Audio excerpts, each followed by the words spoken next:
Hey everybody, it's Alan from Woodcrest Bonsai, and I just wanted to give you a very short update on my Parrot Beak that I'm growing in ice cream containers. And as you can see, the containers are beginning to degrade pretty badly. So the next time I work on these guys individually, I will either be throwing away this old container and putting them into a new ice cream container, or giving them their own bonsai pot. And this is, I think, what is it? 1, 2, 3, 4, 5, 6, 30. Close to 30 trees. But what I wanted to show you was that they are now really beginning to elongate. So I've just been pinching, pinching, pinching, pinching, pinching, pinching, pinching. And I don't even know what I'm pinching. Is it the apex? Is it a branch? I don't know. And you know what? I don't care. I just want to keep them in bounds. I have a Suriname cherry in the way, which hardly grows at all compared to these guys. So just pinch off the tops, pinch off the tops, pinch off the tops. Doesn't matter what part of the tree it is, where it's going, just randomly pinching off any growth that's shooting way out. And then when I get to the actual individual work on these trees, they'll still be at least a little more in bounds than if I had just let this stuff just elongate. So just pinch everything off. And I've been doing this probably every day for about 2 weeks now, because that's how fast they grow. And maybe not every single day, but you know, what I just did now, I certainly forgot some. I left some. Can't get them all.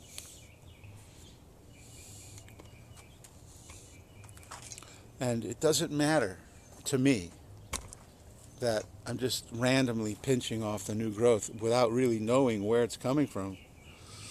It might actually be a plant. It might actually be a branch that I'm going to remove entirely, but that doesn't matter. Just keep them from elongating too much. That will give a lot more density. It will give me actually a better chance to choose the branching that I do want. Here's another little one here. And I love Parrot Beak because they're just cool trees. They make great roots. They create really nice trunks very quickly. Not really heavy buttress trunks, but graceful, curved trunks very easily. And they're super easy to choose branching because they produce so many. When they sprout out, they just pop everywhere.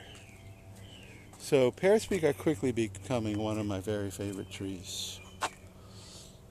And you know, I eat a lot of ice cream, and the containers, they work for me. Now here's one that's beginning to completely disintegrate. And that's okay. They last about a year, maybe 2.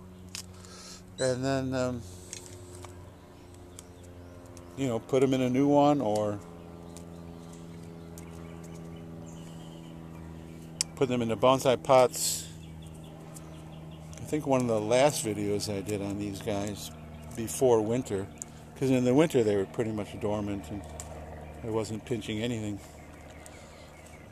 I am going to choose a certain percentage of them, the ones that I think are the best, that are not necessarily the most developed, but the ones that I think have the nicest curves and branching and placement, you know, the way I like my bonsai, and I'm going to put them into bonsai pots. So a perfect example is the spider. Of course, every one of them has weeds, but if we take this guy up and bring him up, you can see the spider. Let me get some of those lower leaves out of the way.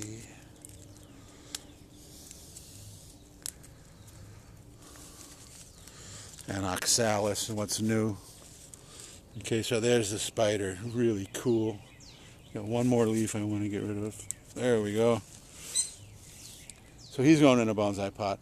And then you'll notice the top needs a lot of work. Where's the apex? Where's the first main branch? But the roots are just cool as, well, you know what. And, once again, I sort of miss this guy because he's little, so I'm just going to pinch out the top here, pinch out the top here, pinch out the top here. And I'm not really even concerned about where it is on the tree. Just keep it small.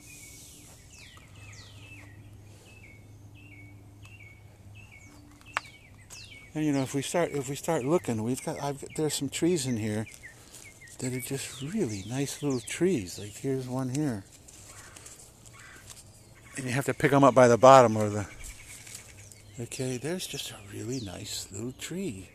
It's got the movement and the branching and everything about it is woodcrest bonsai.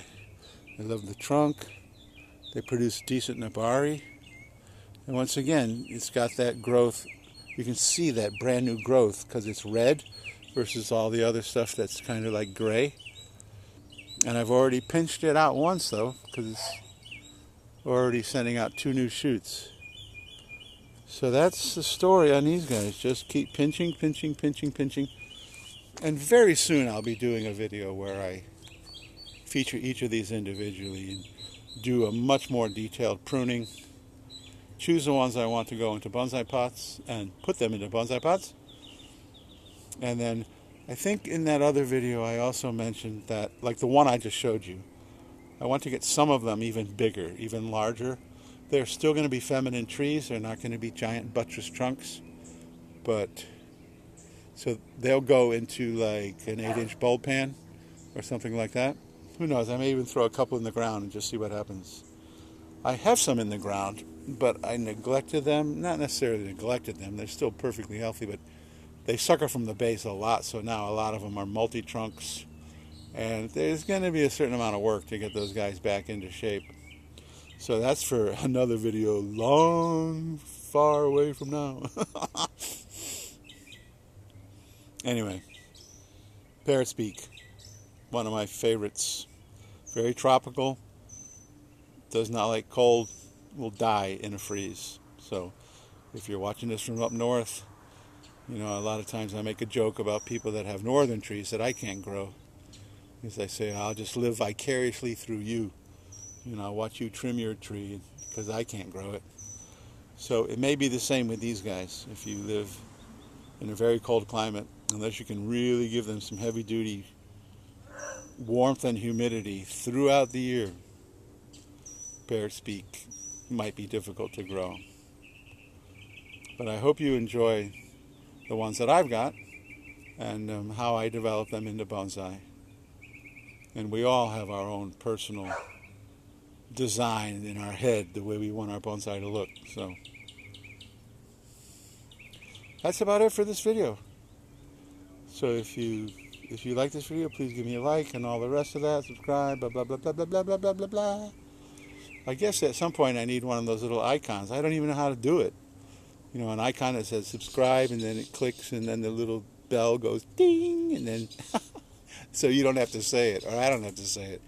Or maybe after a certain period of time, it just becomes implicit, right? Why is this guy asking me to subscribe? Of course.